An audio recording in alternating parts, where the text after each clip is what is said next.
All right, everyone, welcome back into another props video. Gonna be jumping into the top prop bets today in the NBA on both PrizePicks and Underdog. Let's go in and get into it. So we are gaining a lot of good prop bets as it sits right now, EV wise, and I do think that that's kind of a good starting point. But I do want to caution against one prop bet that's kind of popping up to the public right now. Raquan Holmes over 7.5 rebounds, not a bad bet, I will say on paper, but kind of ranks out as a decent bet. But I think the reason why people are pulling that up and using that one is simply because of his last few games where he's been able to really crush that over. And I just want to call out two things. One, it's a more difficult matchup against Brooklyn, and who's to say that Marvin Bagley, who had been out for a majority of those games and has been limited minutes wise, who's to say that he doesn't start to get more minutes today? So just a little bit of caution against that. Like, if you're using it, I get it. Like, it's not a terrible bet. Like, again, about a 52% likelihood for that one to hit. I get it. I just think people are probably expecting him to continue to get this many minutes, whereas it could be more like kind of like the game against Boston, if you will. But we are getting a lot of great prop bets today. I mean, across the board, these are a lot of great EV bets as I'm recording this video. So I do want to start with Washington. We got Corey Kispert and Jordan Poole. And so one of the biggest things I want to call out is that Tyus Jones is going to be out for Washington, which hasn't happened too much. And so when we look at the per 36 production with Tyus Jones off the court, the three players that get the most minutes are Corey Kispert, and Corey Kispert gets the most by a good margin. Bali, but then Jordan Poole. And so I actually like Jordan Poole. He's been playing extremely well recently. I shouldn't say extremely well, but he's been playing well recently. One of my favorite prop bets is going to be for him to get over 24.9 points. That one is one that really just kind of stands out to me. To get over 15.5 points. He averages 25 points per 36 with Tyus Jones off the court, and we can already see this one has about a 52.4% chance to hit, and that's at 16. That's a very good prop bet that we are getting on paper, and he has been playing well.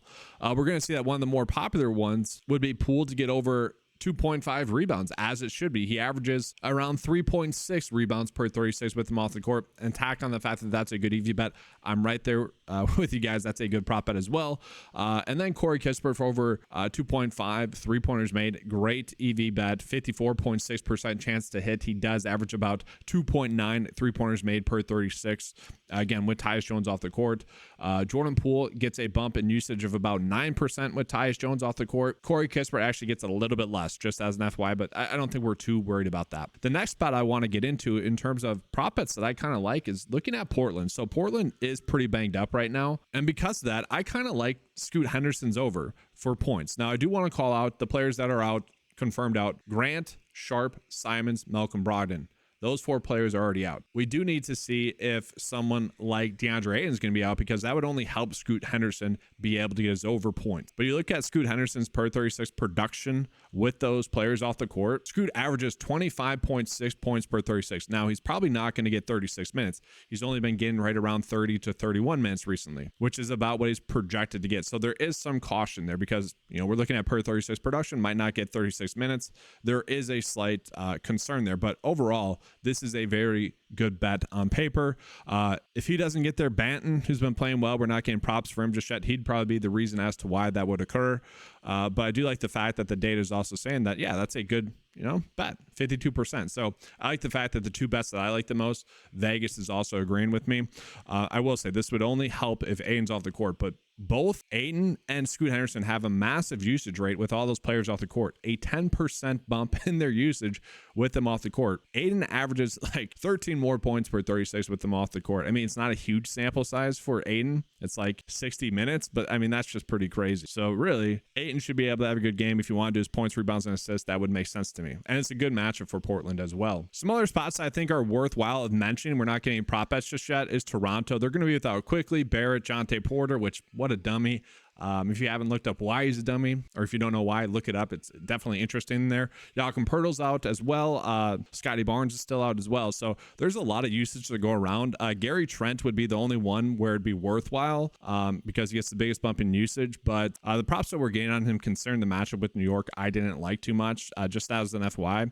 And then also Utah, guys. I do just want to talk about Utah. We're not getting any prop bets for them because Lauri Markkanen is a game time decision, but we do know that Chris Dunn is out, and we do know that Jordan Clarkson is out. With those two players out, I can expect Keontae George and Colin Sexton to just get more minutes. Their production per 36 doesn't really go up too much with those two players off the court, but we just know that their minutes are going to be more secure. Thus, the lines that we were getting on them should be better.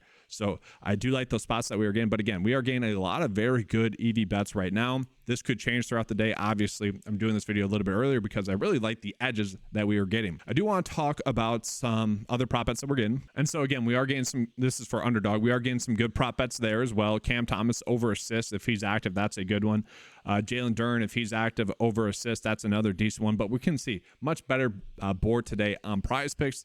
I want to show you guys real quickly some golf props that we are getting because decent edges going on there today as well. So when we look at it, having it sorted by prop line difference, we can see Will Zalatoris, prop line difference of 1.5 for fairways hit. Okay, probably should be set at 8, maybe 7.5. The fact that it's at 7, that is seemingly a decent edge there, and we are still getting some other ones as well here. For fairways hit, and I would argue probably the course is going to be a little bit softer this year, and so the fairways should be easier to hit. If you guys are just looking for EV based bets, this is what those ones would be, but I really like the prop line difference there for Will Zalatoris. That's one I'd be happy to run out as well. So giving you guys a bet of the day, these are just the EV bets that we are currently getting. Again, most of these will probably be bumped by the time a lot of you guys get there, so I don't typically like to give these ones out because that's not going to help you guys, right?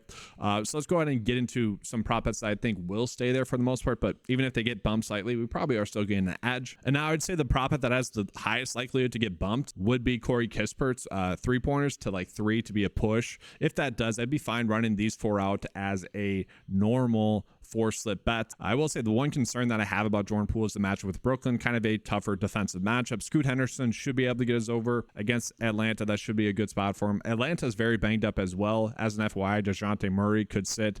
Vic Krejci would be someone I would want to target, but we're not going to get those prop bets until way later on in the day. And then decent prop line differences for these two, but the one I like the best is going to be Willie Z for over 7 fairways hit. That's going to be all for today's video. Make sure to give a like and subscribe. If you guys want access to this cheat sheet and the underdog cheat sheets, all the tools available at 9to5sports.com.